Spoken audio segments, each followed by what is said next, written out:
तो आज हम लेसी की अकाउंटिंग के बारे में समझते हैं कि लेसी अपनी बुक्स में रिकॉर्डिंग कैसे करेगा, एंट्रीज कैसे करेगा।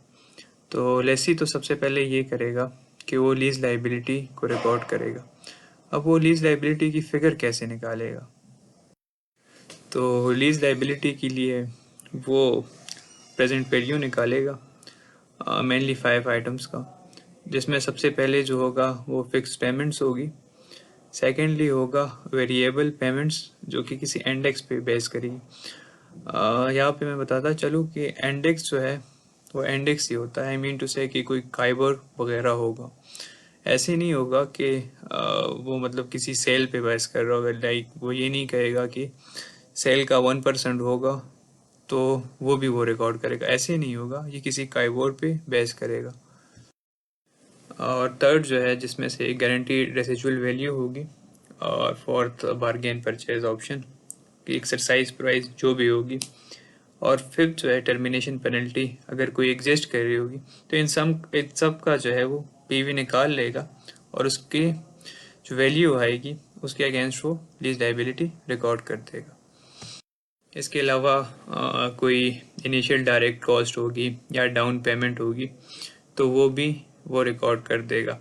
और एक और चीज़ जो कि एफरेक 1 रिक्वायर करता है कि अगर कोई डिसमेंटलिंग कॉस्ट होगी तो उसकी भी वो अभी रिकॉर्ड कर देगा, उसकी प्रेजेंट वैल्यू रिकॉर्ड कर देगा। तो डिसमेंटलिंग कॉस्ट के बारे में मैं बताता चलूँ कि ये ऐसी कॉस्ट होती है कि मतलब at the end of contract, so अगर कोई कॉस्ट इनकर होनी होगी तो ये वो अभी से उसकी पीवी जो है वो रिकॉर्ड कर लेगा। और इसके बाद जो है वो राइट ऑफ यूज एसेट बना देगा, जो कि इन सब का जो है वो सम होगा। ये उसकी इनिशियल अकाउंटिंग है। अच्छा, लेसी जो है ना वो जो राइट ऑफ यूज एसेट है और जो लीज लाइबिलिटी एक्सेट्रा है, इस अकाउंटिंग से वो एक्सेप्शन ले सकता है। लेकिन वो दो केसेस में, या तो वो शॉर्ट टर्म लीज हो या वो लो वैल्यू एसेट हो। By short term lease I mean to say कि 12 मंथ से और लेस जो है वो उसकी लीज टर्म होगी। और लो value asset mean telephone etcetera, जिसकी कॉस्ट जो है वो बहुत कम होगी। लेकिन यहाँ पे एक बात का ख्याल रखना ज़रूरी है कि अगर शॉर्ट टर्म लीज होगी तो वो क्लास टू क्लास बेसिस पे होगी। आई मीन टू से कि कंप्यूटर ए को अगर आप एग्जामेशन उसके लिए ले रहे तो आप कंप्यूटर बी के लिए भी लेंगे।